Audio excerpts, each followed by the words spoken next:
next video. I've been away for a minute. Had several things going on, but we're gonna start all over again. I have plenty of playlists, plumbing, electrical, so on and so forth. You guys can check all that stuff out. I hope you enjoy some of the material.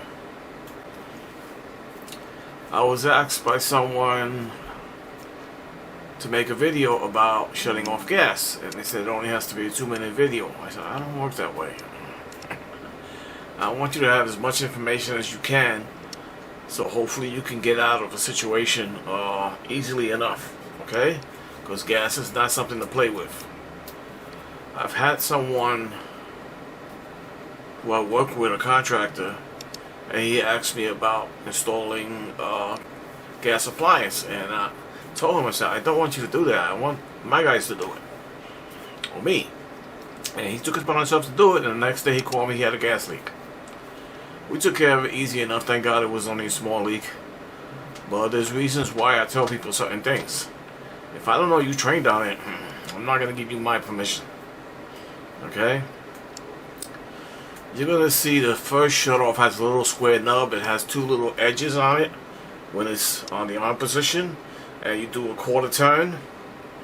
And it'll be horizontal and the gas will be off. You want to use a good crescent wrench like what you see me using in the image. Okay, if you keep using channel locks and stuff, you're going to wear it down because it's brass to a nub and it won't work as good as you like. Might have to change it.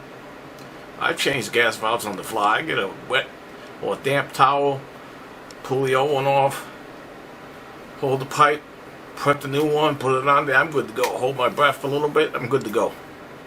So it's not a big deal because the PSI isn't as much. It should be under 15 PSI in this location, not like water. This location is about 75, 70 PSI. So you can get away with it if you know what you're doing. If you don't know what you're doing, don't touch it. Don't play with it, okay? Call somebody who knows. Alright, so in part 1 you see me explain how to shut off the gas, indoors and outdoor. In part 2, you're going to see me explain a little more about the shut-offs, about the connections, what you can use. Now I say in part 2 that I don't think you should be using the white Teflon tape. They make a yellow Teflon tape. I just haven't done this type of video in a long time, so excuse me.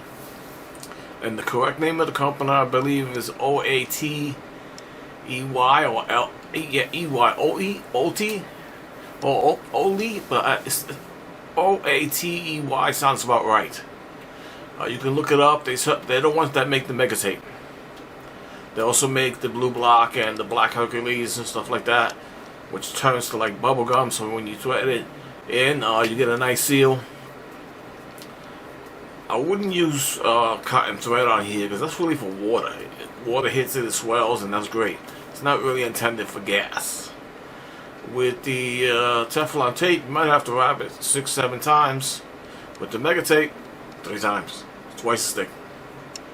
I hope you guys enjoyed the video. I'll see you in the next one. And we're going to get going again, okay? Bye. Okay, you guys, I was asked to make this video. I got to show how to shut off the gas. They asked me to make a very short video. When I pull the stove, I'm going to pull it from here. Okay?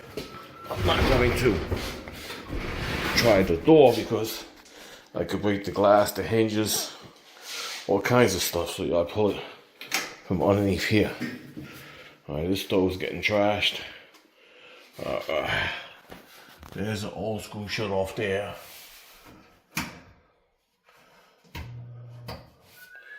And when I go back to the shop, I'll show you the old style and the new style, and we'll get to more conversation. But you shut it off. There's ridges on that square piece, the nub, opposite the outlet side. You can feel them with your hand. And they're going to be vertical where the pipe is vertical. And when you turn it horizontal, that's when the gas is off. So it's a 1/4 turn. Okay? Alright, if all else fails, That is the gas meter. There's a shut off here, and there's a shut off on the other side underneath the diaphragm. This is where it starts to get a little complicated. You can shut one off. If you shut both of them off, usually the gas company comes to replace the meter, repair a leak, or something like that. This pipe here feeds 3 different units. Okay, this piece here has a diaphragm inside that moves back and forth. If I get too much pressure, it'll actually leak. And I have complaints, not very much, that it's a gas smell in the back, and when I get there, there's no smell with the meter. Can usually come from there. I've seen leaks come from the unions here. My foot is that. The other one there, right there. Okay. For the most part, very rarely I've seen them in the wall, but I have seen them in the wall. So that's the second way to shut off the gas. Okay.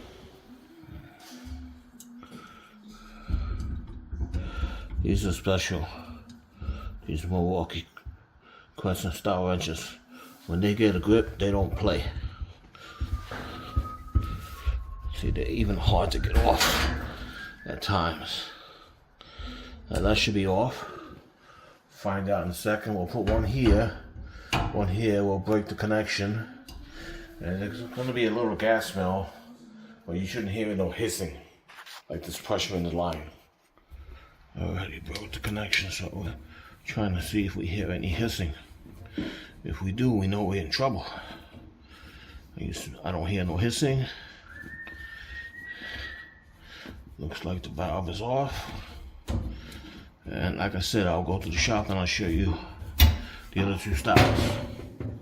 So that gas is shut off. The other style we have has usually a red like lever, so you can actually turn it by hand without any tools. This one you need a tool. You want to have a good tool. If you keep putting a channel lock on here, you'll make this a nub. You won't be able to turn it on and off. We gotta change it. Now, if I do have to change it, and I don't want to shut off the gas, excuse me, I will use a wet rag or damp rag. I will hold it over when I take off the shut-off valve and just put it on the fly. I can use Teflon tape, Teflon paste. Can use pipe dope, blue block, a few other different things to make a seal. The good thing is this is not like water. It doesn't have a ton of pressure to it. It's like under 15 psi. Now the faucet in the kitchen has about 75 psi. Okay, this is part 2 of this video. Again, I was asked to make this video, and the person that asked me, well, actually they asked someone else, and the second person asked me, they said, oh, you only need to make a 2-minute video. When it comes to gas, it's very dangerous. The more you know about it, the better you're off. Okay, hence part 2. I do have a video on this meter, how I use it. If you guys want to look that up, if I can find it, I'll put a link in the description below. This is an old school style shut off, and usually when they leak on the bottom where this nut is at. Sometimes you see a leak in the thread. Somebody was a little lazy, they didn't tighten it enough. This is a new style. It's got a 1/4 turn lever on there. And that's basically it, okay? This one should say 3 letters on there. And it should say WOG, which means water, oil, gas. Okay, so that's something to look for. Sometimes it might say a number like 125. That would be the PSI on the shut off. This is an actual ball valve. It's kind of difficult to see in there, but it is in there. And this one's a little stiff. You can see the ball on there has a Teflon bushing. Okay, hopefully you guys got that. Usually we don't see a lot of these here. They're here. The ones that we have in this location, we have up north also, they have a square nub. And the square nub has two edges on the side. When they're, according to the pipe, they are open. So you have to turn it with a wrench or something. And when they're horizontal, that valve is shut off. Okay, don't consider it shut off all the time just because it's shut off. The valve might be defective. I had a person put in a brand new valve like this, and it wound up being defective. Okay, this is a all-purpose leak detector. You can use Windex, Dawn, and water, and what happens, it bubbles up like you're checking a flat tire, and it'll help you find the leak if you don't have a meter like this. Okay, so this is a good idea. If you can't find nothing else, you start checking the entire lines. If you think you have a gas leak, you smell gas. Okay, this is a lot more precise, but most people do not have access to this.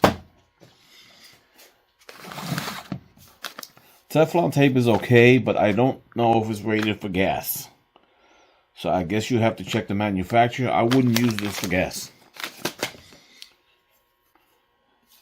This is similar to a blue block. It says slow dry soft sealant. I believe you put it on the pipe. You might have to wait a few minutes to start throwing things together, and it comes up like bubble gum. Okay, this is old school. Who's the company? Oakley, Oakley, I believe. They've been making it for decades. They make blue block, a Hercules black formula, other things. One of my old school favorites. If I was working on gas, something like this. This one is definitely rated for gas. Mega tape. Okay. This is 3 times thicker than traditional Teflon tape. So you only need 3 wraps with this. With this one, you might do 6, 7, 8. Okay. Best in the business. Got a video on this one. Might want to look it up. That's the company. Says Hercules on there. But this is made by Oakley, I believe. See if I see anything on the back. Made in Malaysia. Okay, that's all it says. It doesn't say the original owner of the company. But this is my favorite. If you have a strong gas leak, it usually has capsaicin in it, which is strong peppers. It will start to irritate your eyes and your nose. You better get out of there. Open up doors, get out of there. Shut off the gas, either behind the stove where the furnace is at. Our furnaces are upstairs on the 2nd floor. And then you have a main shut off outside, which I describe in part 1. And you call for help. Trying to fix a gas leak by yourself is not the best idea. I know someone who I work with who's been working in the industry for a long time. And he requested to work on gas. I told him, let my guys do it. Because I trained him. And sure enough, the next day he had a gas leak. Went there with the meter. And the hose that connects from the shutoff to the appliance was loose. Meter found it in seconds. Tightened it up. And I will never let that guy work on gas again. Not that I know about it. If he tells me I'm going to, no. I don't let him disconnect. I don't let him reconnect. My guys will do it, or I will do it. Okay? If you have a very strong gas smell, people don't understand. If you start turning on the switch, a light switch, there's a little spark in there. Start plugging things in and out. You can get a spark in there, a little arc. And that's enough to blow the place up. Thank God I've never seen a place that was blown up by gas. But it's something to keep in your brain, not to be turning stuff on and off, especially if it's strong. Starts irritating your eyes or your nose. Open up the doors, shut off the gas where you can, and call for help immediately, even if you got to call the fire department. Fire department has something like this. That's probably 50 times better. They tell me parts per million how much gas I got. The meters the fire department uses. They did it one time to me. They caught me, and it wound up being, it was leaking right here. So I had to check the entire place. I guess that's it for today. I've been out for a minute, but I'm back in business. You guys will be seeing more videos. I promise you. Have a good one, right? Bye.